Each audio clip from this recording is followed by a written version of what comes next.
আশা করি সকলে ভালো আছো। চলে এসেছি আবার একটা নতুন ভিডিও নিয়ে। আজ রান্না করব পেঁপে, কাঁচকলা, আলু, চিংড়ি মাছের ঝোল। প্রথমে চিংড়ি মাছটা আমি লবণ আর হলুদ দিয়ে ভেজে নিচ্ছি, লাল লাল করে ভেজে তুলে নিয়েছি। ওই তেলের মধ্যে দিচ্ছি 5 ফোড়ন আর পেঁয়াজ বাটা। পেঁয়াজটা হালকা একটু ভেজে নেব, তারপরে দিয়ে দিলাম লঙ্কা গুঁড়ো, হলুদ গুঁড়ো, অল্প একটু জল দিয়ে মশলাটা ভালো করে কষে নেব। তো তারপরে দিয়ে দিলাম কেটে রাখা সবজিগুলো, তো লবণ দিয়ে ভালো করে কষে নেব। যেহেতু সবজিগুলো কাঁচা আছে তো খুব ভালো করে কষাতে হবে। তো ঢাকনা দিয়ে আমি কষে নিচ্ছি।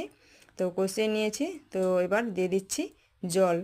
তো জল দিয়ে দিয়ে দেবো ভেজে রাখা চিংড়ি মাছগুলো আর জিরে বাটা। তো দিয়ে ঢাকনা দিয়ে দেব যাতে খুব ভালোভাবে রান্নাটা হয়ে যায়। আর মাঝে মধ্যে এই ধরনের রান্না খেতে কিন্তু বেশ ভালোই লাগে।